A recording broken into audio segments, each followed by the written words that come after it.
But when it comes to leadership, we can't say, well, here are the 3 things to remember. So write these down. Oh, and next week at 2:57 p.m., you go, oh, leadership time. Okay, what are those 3 skills? It's not so simple. So we have to teach these differently. It's closer to how we learn sports. Right now, the thing about if you're learning a new sport is first, you can't just say, well, I read the book, done. You have to actually apply it. And second, you can't say, well, yeah, I did that basketball clinic last week. Now I'm done, right? I don't need more training. You have to continually practice and try.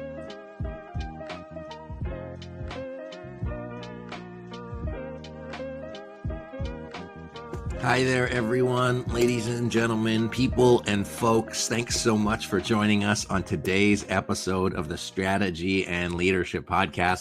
Today, my guest is Mark Herschberg. Oh, you can see his book on his cover, but I got one over here. He is a fractional CTO, speaker, author, MIT instructor. Mark, how's it going today? Going great. Thanks for having me on the show. I'm excited to chat with you. I love the book. I gave a brief introduction about who you are, but why don't you tell our listeners a little bit more about you and what excites you in life these days? Yeah, quick background. I came out of MIT with a couple degrees back in the 90s, started my career as a software developer, and I've been a CTO at a number of tech companies as well as Fortune 500s who wanted to play startup and do some innovative things.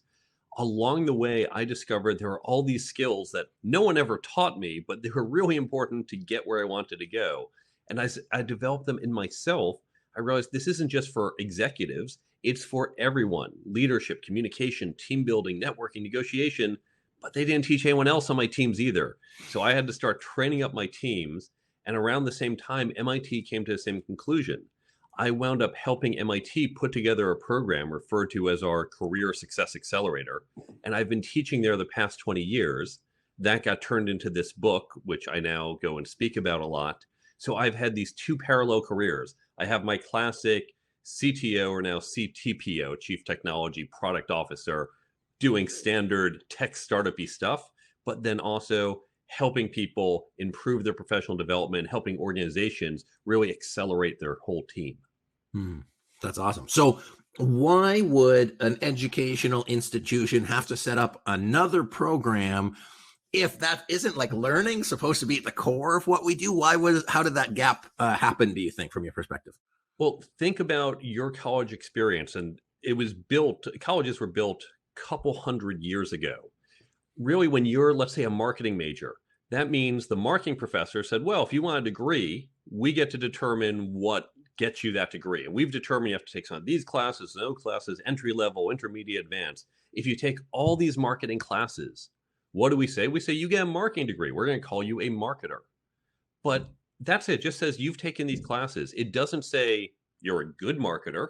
Doesn't say you're a good teammate or you're a good leader. The marketing people don't care about your leadership skills. They just care, do you understand the 4 Ps? So really, this college degree is very narrowly focused on just your discipline. And we know today, that's not enough. So colleges weren't designed for that. I think they'll start changing, but it's going to take about 20 to 30 years. It's interesting because we work with a lot of education, and I've been doing this business for 10 years, and you've been instructing for 20 years. But when you prefaced your first thing, it's like college has been around for a lot longer than that.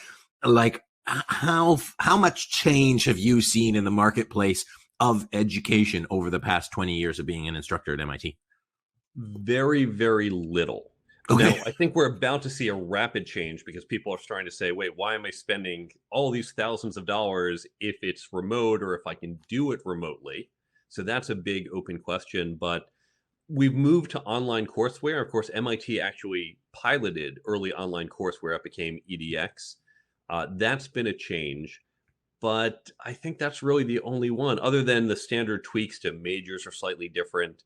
Really, college isn't that different today from what it was 50, even 100 years ago. Yeah, we're using tablets, more people are on campus, nicer facilities, but fundamentally, it hasn't changed that much.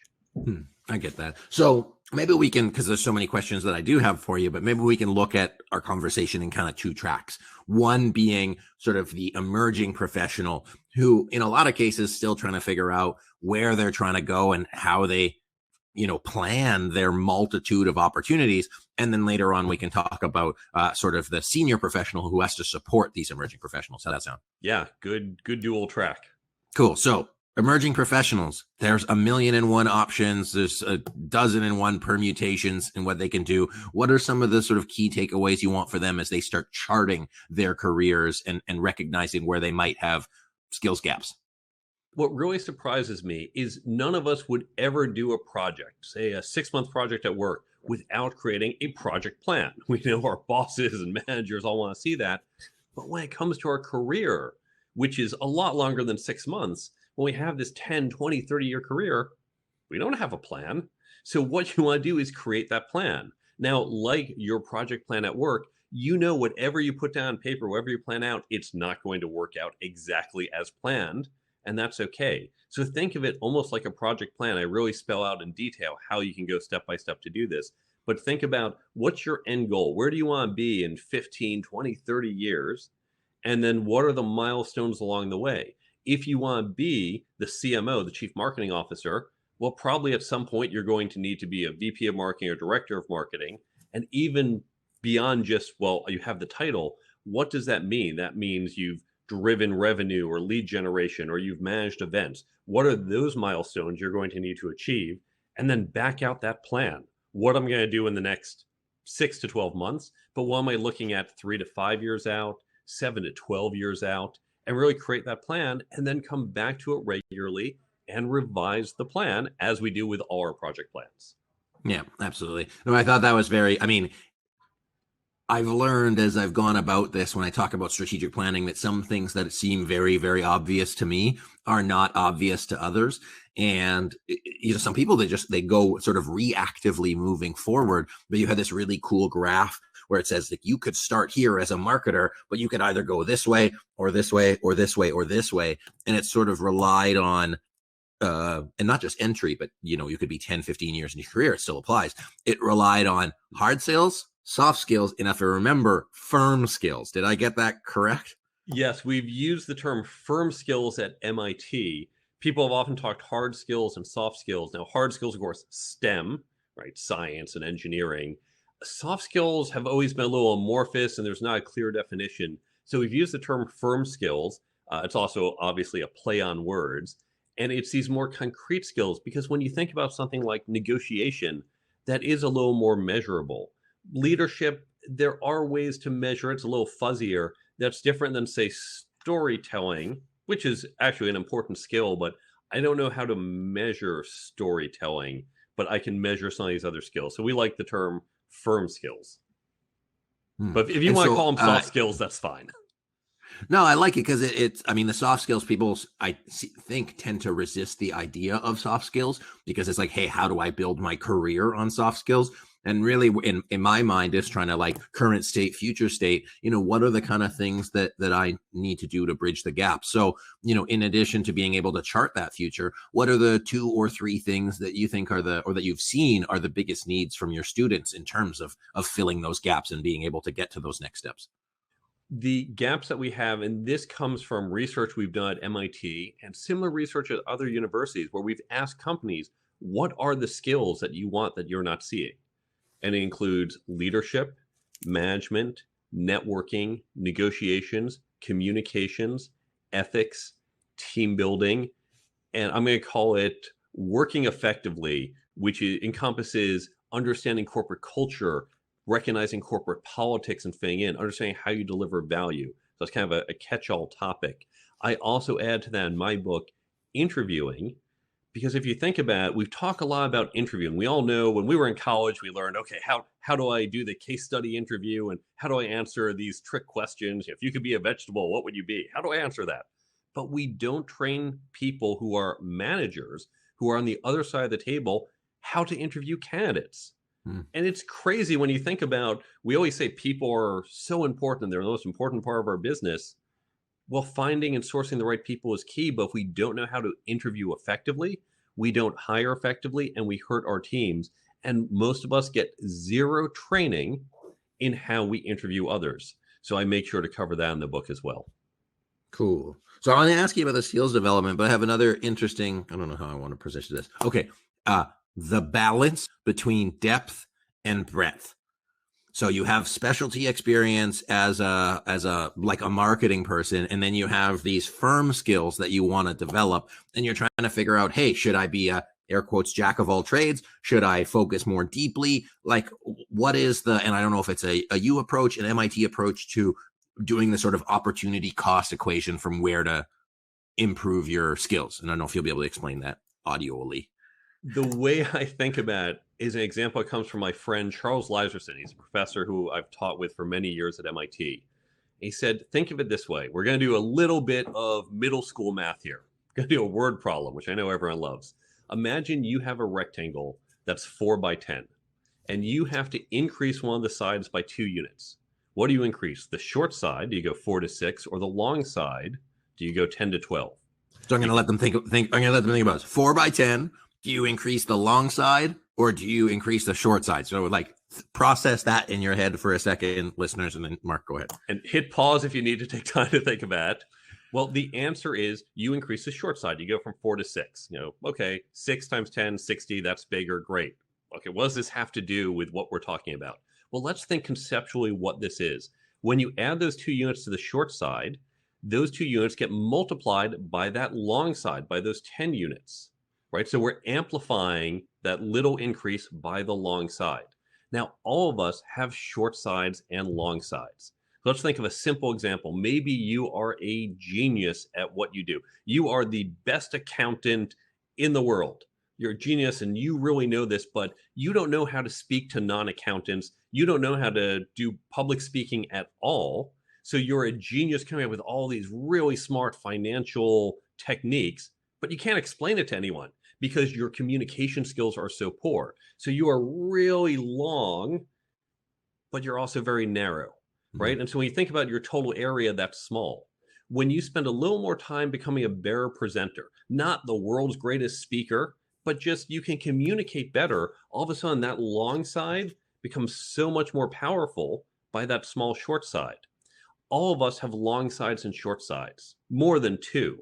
In fact, if you want to become well-rounded, really you want to get closer to that square. Instead of being long and thin, you want to work on some of your short sides, right? Because that's going to amplify the skills that you have. Now, it's not to say if you're an accountant, well, you better take some continuing education credits because accounting changes. I work in tech. I always have to keep up with new technologies. We do continue to develop our long sides, but put some time into the short side, because when you think about myself as a technologist, 10 hours that I invest learning yet another software language, whatever the hottest thing is, I get a marginal return compared to 10 hours of getting much better at speaking or negotiating or leading. Hey, sorry to interrupt. It's Anthony here again. I just wanted to let you know if you're enjoying today's episode, I'd love it if you could give us a review and a comment to let us know where you're listening from. It means a lot to us. It helps us with the algorithm. It also helps us get into the hands of more people so that we can keep bringing great guests onto the show. So please do that. Also, if you or your team are planning a strategic planning offsite coming up, please reach out to us. We'd be happy to see if we're a fit to facilitate, to support you and your team getting on the same page and getting clear about where you want to go. So you can visit smestrategy.net or click the link in the description. We'd appreciate both of those things. Now get us back to the episode. That makes a lot of sense. And it's one of the things. So as a company, we facilitate strategic planning sessions, and we can do the strategic planning really well. And then on the backside, we say, hey, in addition to just like strategy implementation, you need to expand your team's capacity to implement strategy. You need to understand the culture. You need to be communicators. You need to be good at roles and responsibilities. You need to be leaders. And you sort of learn it, or at least in my experience, I've seen it. You're learning it anecdotally. You're certainly learning it over here without it being tied to an internal kind of organizational goal. So you talked about the importance of skill development. You talked about the importance of interviewing people. Now, if we switch from like the sort of senior leader side, how do you see that being, I guess, doable on a day-to-day basis? But, why is it important for teams and organizations to invest in that capacity overall? Yeah, great question. As you know, with your clients, you could give them a great strategy, but if they have a very conservative, risk-avoidant culture, and you've got a new strategy and they're not aligned to execute on that strategy, that strategy is not great. So you have to help them change their capability. Now, we as leaders often want to elevate the capabilities of our teams. Wouldn't it be great if people on our teams were better leaders, better negotiators, better networkers, right? It's not all on me to bring in new clients and network and reach out. So imagine if your whole team even got just a couple percent better, right? Imagine if they were only 2-3% better at communicating, at leading. What's that going to do to your bottom line? Now, well, if it's more than 2 or 3%. So how do we do this? Well, the key thing, these firm skills are different than what we have learned in the past. If you think about college, where you took that marketing class or calculus class, the professor stood up and wrote on the board, here's the things to remember. And you wrote it down in your notepad and you said, okay, great, I'm going to remember this. And then when you ask me the question, I know when to give it to you. If you teach me an accounting system, when do I use that knowledge? Well, when I'm filing an expense report. But when it comes to leadership, we can't say, well, here are the 3 things to remember. So write these down. Oh, and next week at 2:57 p.m., you go, oh, leadership time. Okay, what are those 3 skills? It's not so simple. So we have to teach these differently. It's closer to how we learn sports. Right now, the thing about if you're learning a new sport is first, you can't just say, well, I read the book, done. You have to actually apply it. And second, you can't say, well, yeah, I did that basketball clinic last week. Now I'm done, right? I don't need more training. You have to continually practice and try. So the way we want to approach these skills is to create peer learning groups within our organizations. So you want to create groups. I recommend groups of about 6 to 8 people, but I give ways where you can do this if you want to do larger groups of 20, 30 people, or even larger still of 50 to 80 people. You create these groups, you give them content, and yes, you can use my book, and I tell you how you can chop it up and say, all right, we're going to read this chapter, and then we're going to discuss it. And here are some questions. Here's how we're going to talk about it, because it's in that discussion. You and I are talking about leadership. I say, oh, I have this tough problem. You can give me advice. Or we talk about, you have an example from years ago, and that's how I'm going to learn. Because next to doing it myself, learning in effectively case studies as we talk is really helpful. And now here's the thing. I said you can use my book, and I give you how to chop it up. You can do this without my book. If you take the download on the website, you can use other books, you can use articles, you can use a great podcast like this one and have your team listen to this podcast each week and then discuss the topic of the podcast. So it's about having shared content and then doing that discussion around it. And when you do that, not only do you elevate your team, you increase employee engagement, you help them improve their internal networks because they're going to meet more people in the company and work with them. And you are creating a common language because everyone can refer to that book or that podcast, that analogy, right? You can all use that square analogy, the rectangle analogy we used earlier, and go, oh, right, it's like the rectangle. So you get these 4 great benefits of elevating your team, creating a common language, improving engagement, and improving your internal network by creating these internal peer learning groups. Yeah, I think that's awesome. And one of the biggest things, like I've seen, common language, because it's tied to culture, helps indoctrinate that change versus just like, hey, we took this 2-hour seminar. I think the importance for, and I'd be interested to get your perspective on it, the importance for that learning to stick is, yeah, the repetition, but also embedded in the culture. Anything you want to add on that, Mark? Oh, absolutely. When you say, I'm going to send you to this 2-hour seminar, you're like, okay, check. I've learned to be a leader. No, you haven't. We know repetition works. And that's why having this peer learning group that meets, say, once a week or every other week for even just 30, 45 minutes really helps. And for this reason, I actually created a free app that goes along with the book. Because I know if you read my book or you have your team read my book, it's easy to forget. I forget my books. Any book I read, I forget 3 weeks later, right? We're moving on to something else. There's actually a free app you can download from the Android and iPhone store. And what we'll do, once you open it, you just need to open it once every 30 days so we know you're still active. It will pop up a tip every day, just a little notification. So think like a daily affirmation just shows up, but instead of, believe in yourself, it has the tips from the book to help reinforce it, to help create that recall. And that's going to help you learn and adapt and pick up these skills as well. Yeah, I was going to make a joke and say, you talking about practice, Mark? But anyways, I still did it. The book is on sale on Amazon right now, so you can get it. That is absolutely a plug. It's actually a really good book. Not that I'm surprised. Very easy to read, so please do check it out. For leaders, so we'll switch gears a little bit here. leading a technology project. When you put a technology project, how easy is it to sell the ROI of it in your experience? It can vary because the ROI could be, hey, if we add this button, this many customers are asking for it and we can close more sales, or it will generate this much more revenue. But then, of course, in technology, we know there's that infrastructure, there's that support. Some things might be, we've taken some legacy code, we've got technical debt, and we're paying down technical debt, and it's hard to show the ROI. It's hard to say, if we invest 100 hours, we're going to save exactly 3 hours a week going forward. That's a little fuzzier. So it can really vary. And if you're a technical person, you need to learn to put this into non-technical terms, some sense of cost and risk. If you are a non-technical person, recognize that there is this concept of technical debt. And like normal debt, it's okay to take some on. I'll go in debt to buy a house or to go to college, but I have to make sure I pay it down over time. So when you have debt, you can't just say more features, spend more. At some point, you have to service that debt and pay it down. Interesting. So I'm going to take it back now. How easy is it when you talk about the costs and risks and the knowledge debt of ROI? How easy is it to like look at those investments when you're looking like organizationally, potentially? I mean, even at a senior leadership team when they're really busy, or a middle manager, how do you justify that ROI and then reduce the knowledge debt? Because I've never heard that before. One of the key things, and I talk about this in the communication chapter, is we have to recognize we speak different languages. If I, as a CTO, said, well, our database isn't scalable because we're not sharded well, or goes, what? Well, okay, is that important? Do we need to shard? Right? And I can throw out technical terms, but that doesn't explain it to them. If instead I can use an analogy in their domain, if I could say, well, what we're going to do is get a faster response time by having a more efficient database, and we see that there's a fall off, I can talk to the customer service team and say, you've been getting 10% of your complaints are about the responsiveness of the website.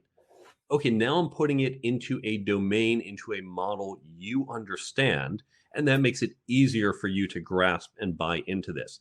All of us, not just technologists, but people in finance, in sales, in customer success marketing, we all have both language, but also just mental models, the way we think about things, the way we think about the world, and being able to speak in these other languages and communicate in that makes us all more effective, particularly when you are a senior leader, because you're talking across disciplines as opposed to someone just mostly focusing on his or her own team.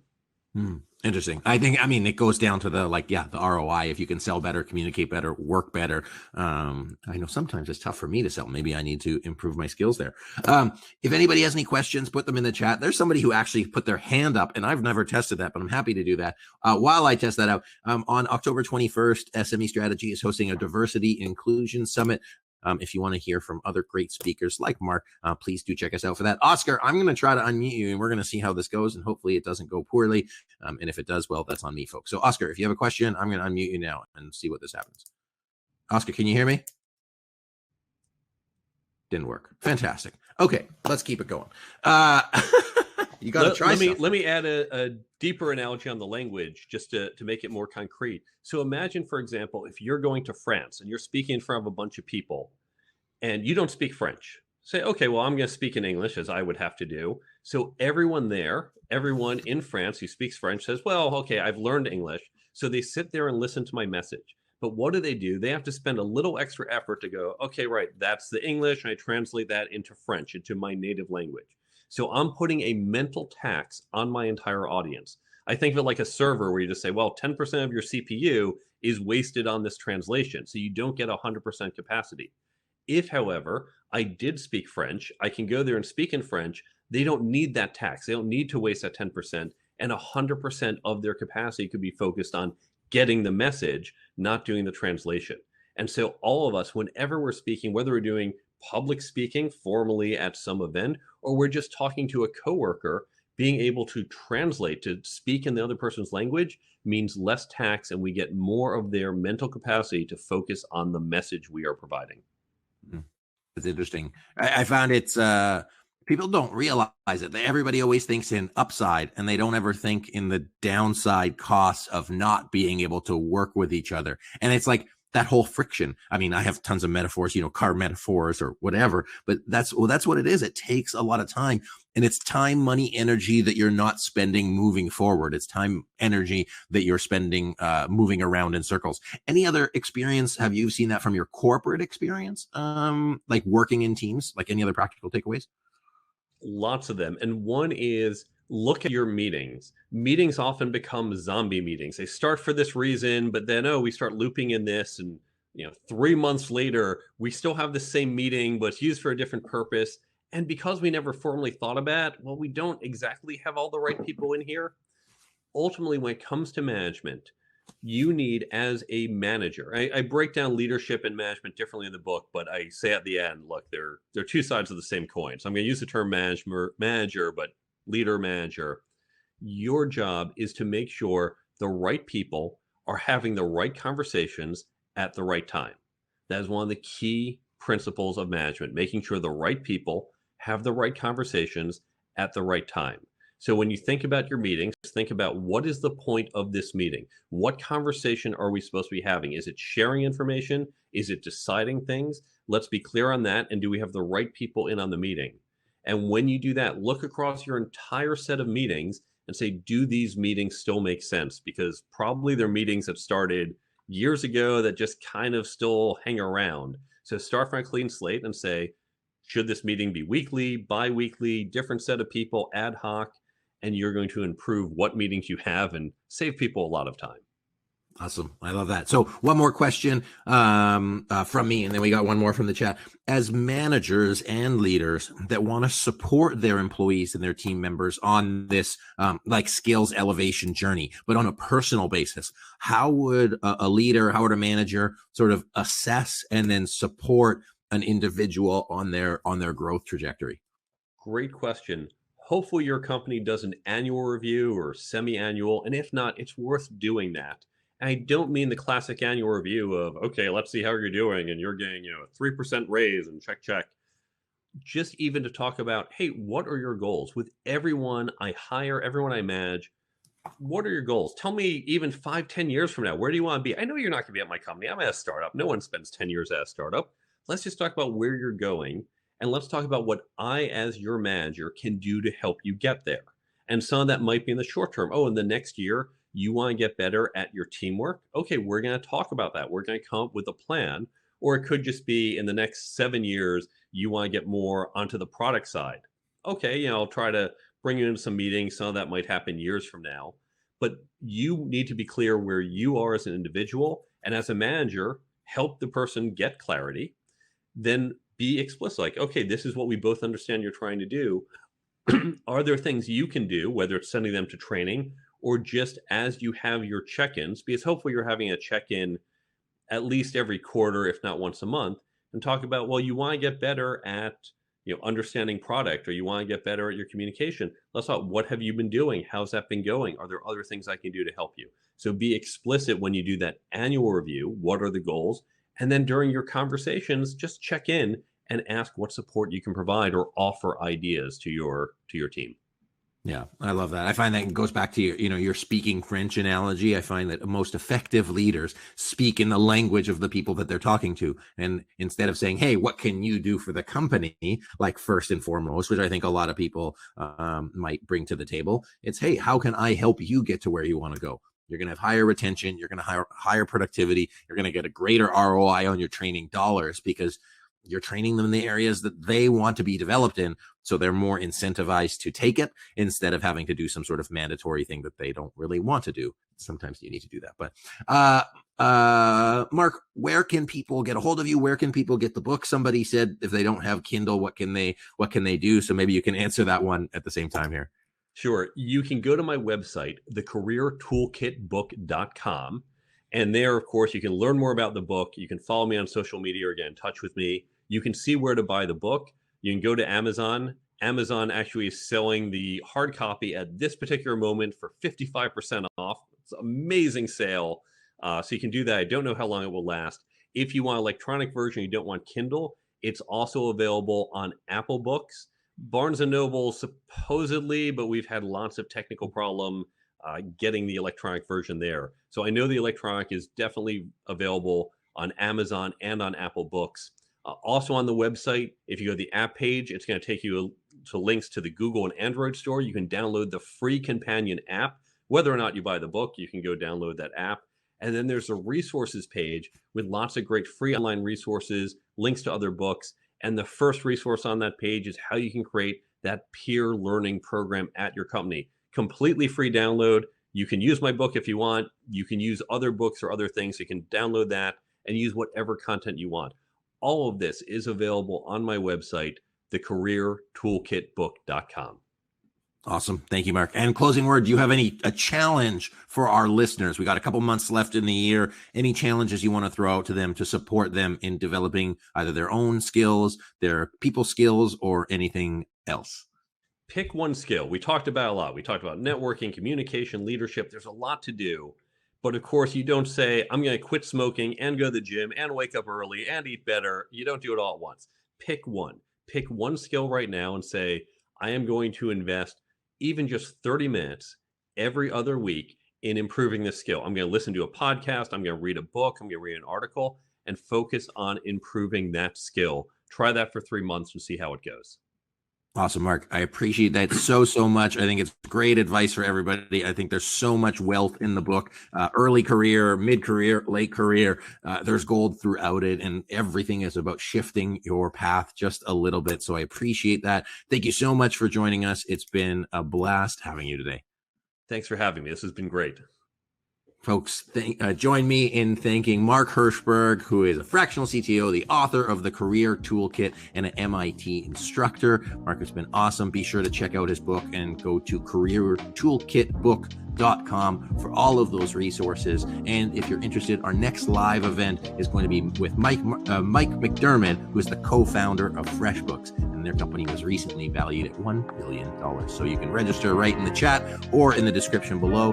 My name is Anthony Taylor. This has been the Strategy and Leadership Podcast. Thanks so much for joining us. And until next time, bye everyone.